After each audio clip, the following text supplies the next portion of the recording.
श्री स्वामी समर्थ. तुम्हा सर्वांचं आपल्या यूट्यूब चॅनलमध्ये मनापासून स्वागत आहे. आज मी तुम्हाला माझा स्वतःचा एक स्वामी सेवेत आल्यानंतरचा अनुभव सांगणार आहे. स्वामींनी माझ्या आयुष्यात कसा चमत्कार केला, कसे स्वामी माझ्या आयुष्यामध्ये आले, हे मी आज तुम्हाला सांगणार आहे. मी या अगोदर हे कुठे शेअर केलं नाही आहे की माझ्या आयुष्यात स्वामी आले कसे.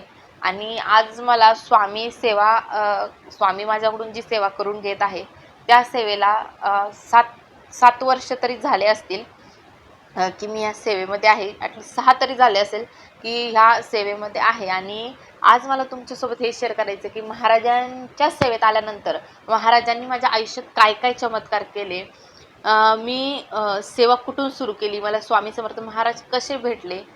पहिली गोष्ट तर स्वामी समर्थ महाराज हे असे नावाचे देवही असतात हेच मुळात मला माहिती नव्हतं, कारण की माहेरी स्वामी सेवेचं कोणी करत नाही. काहीही माहेरी तर विशेष नव्हता आणि सासरी होते 1-2 लोक, पण त्यांना त्यांच्याच सेवेचा घमंड होता म्हणून ते काही कोणाला सांगत नव्हते की स्वामी सेवा करा वगैरे वगैरे, काही नव्हतं. आणि त्यांना फक्त त्यांचं एवढं होतं की आमच्या इच्छा पूर्ण करण्यासाठी ते सेवा करत होते. म्हणून ते लोक सेवा करायचे एवढं मला माहिती होतं की XYZ पर्सन आहे कोणीतरी स्वामी सेवेत आणि ते करतात स्वामी सेवा वगैरे, असं मी डोक्यात होतं.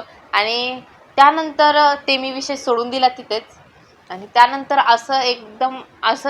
एका मंदिरामध्ये गेले मी, इथे आमच्या इथल्याच.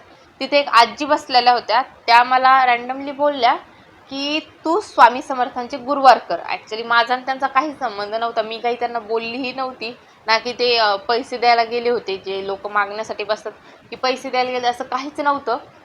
त्या मला म्हणतात की तू स्वामी समर्थ महाराजांची गुरुवार कर. म्हटलं स्वामी समर्थ, पहिली गोष्ट तर मला स्वामी समर्थ कोण होते हेच माहिती नव्हतं.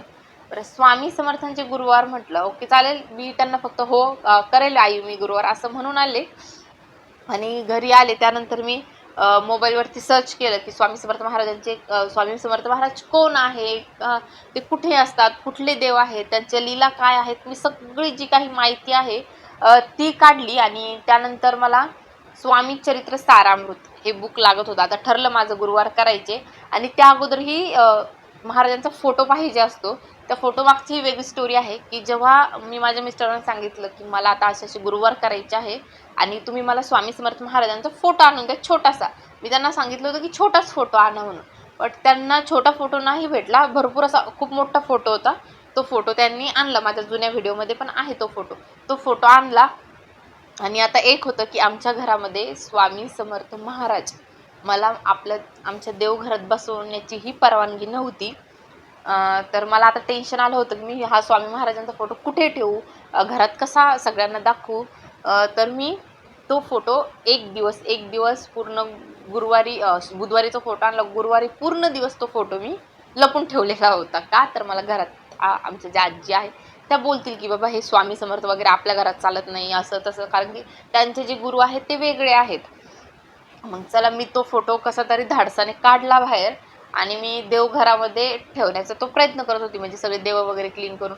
तर मला तिथेही अडवण्यात आलं की स्वामी समर्थ महाराज आमच्या देवघरात चालणार नाही. ओके चालेल, मी तिथे एक्सेप्ट केलं, काही हरकत नाही म्हटलं. मी एक छोटासा पाट मांडला आणि त्यावरती स्वामी समर्थ महाराज ठेवले आणि मी सेवा करायला लागले. तर महाराजांचा चमत्कार असा झाला की त्यावेळेस जी लोक स्वामींना मला देवघरातही ठेवू देत नव्हते, आज त्याच लोकांचं स्वामीशिवाय पान हलत नाही. म्हणजे ते लोक दिवस रात्र स्वामी स्वामी स्वामी करत आहेत. हा असतो एक महाराजांचा चमत्कार जो की माझ्या आयुष्यात घडला. आणि स्वामी सेवेत आल्यानंतर आपल्याला आवश्यक असतात ती स्वामी सेवेत लागणारी पुस्तके, तर तीही माझ्याकडे नव्हती. मेन म्हणजे स्वामी चरित्र सारामृत हे तर मला कुठेच भेटत नव्हतं. जे मी तुम्हाला सांगितलं अगोदर जे सेवेत होते त्यांना मी मागितलं, पण त्यांना काय वाटलं माहिती नाही की ही सेवेत पुढं जाईल, हिचं चांगलं होईल, भलं होईल स्वामी सेवा करून, म्हणून त्या लोकांनी मला काही पुस्तक वगैरे दिली नाही. मग मी अशीच माझी एक फ्रेंड होती, तिने मला स्वामी चरित्र दिलं. पण मग ते जुनं प्रकाशन होतं, आपलं जे मोठं प्रकाशन आहे ते जुनं होतं. तर मग ते मी वाचलं नाही. आणि एक दिवस आम्हालाच केंद्राचा शोध लागला की बाबा आमच्या इथे केंद्रही आहे. तिथे गेलो, तिथून एक स्वामीचरित्र सारामृत आणलं. आणि तोपर्यंत जे 11 गुरुवार होते ना ते मी फक्त मोबाईलवर पाहून, दिंडोरी प्रणित ॲप आहे त्या ॲपवरती मी 11 गुरुवार केले होते. 11 1 ते 21 अध्यायाला मी मोबाईल समोर ठेवायची, मग गुरुवार करायची. कारण की माझ्याकडे तेव्हा कुठलेच जे आपल्या स्वामी सेवेत लागणारे ग्रंथ नव्हते, काही नव्हते ना. आज माझ्याकडे असं झालंय की माझा देवघरात जो स्टोरेज बॉक्स असतो तो पूर्ण स्टोरेज बॉक्स स्वामी समर्थ ग्रंथाने भरून गेलेला आहे.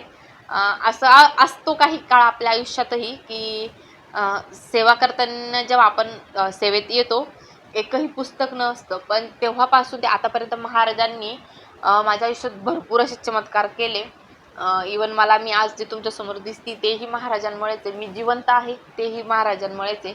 कारण की महाराज जर माझ्या आयुष्यात नसते, तर कदाचित माझ्या आयुष्यात जो वाईट काळ आला होता, माझ्या जीवावर बेतली होती. माझी जी प्रेग्नन्सीची ट्रीटमेंट मी घेत होते, ती माझ्या जीवावर बेतली होती आणि तेव्हा माझी डॉक्टरांनी गॅरंटीही दिली नव्हती की मी वाचेल म्हणून. पण फक्त स्वामी समर्थ महाराजांच्या सेवेने आज मी तुमच्यासमोर आहे. जिथे डॉक्टरही हात टेकले होते, तिथं अशक्य गोष्ट महाराजांनी माझ्या बाबतीत शक्य केली आणि आज मी ठणठणीत बरी आहे. कारण की कसं होतं ना, तो काळ असा होता की आमच्या आयुष्यामध्ये म्हणजे मी जगल की नाही हा एक होता, की मी मी पुढचं आयुष्य पाहू शकेल की नाही हे एक होतं. बट महाराजांनी मला त्या फेजमधून बाहेर काढलं आणि आज मी तुमच्यासमोर आहे. हाच माझा छोटासा माझ्या आयुष्यात घडलेला चमत्कार आहेत छोटे थोडेफार. उद्या मी माझ्या आयुष्यातील सगळ्यात मोठा अनुभव, जे करून माझी स्वामींवरती खूप श्रद्धा दृढ झाली, तो अनुभव मी तुम्हाला सांगणार आहे. व्हिडिओ शेवटपर्यंत तोही बघा आणि आजचा जो माझ्या आयुष्यात घडलेला स्वामी समर्थ महाराजांचा अनुभव आहे, तो तुम्हाला कसा वाटला हेही मला कमेंट करून नक्की सांगा आणि श्री स्वामी समर्थ लिहायला विसरू नका. श्री स्वामी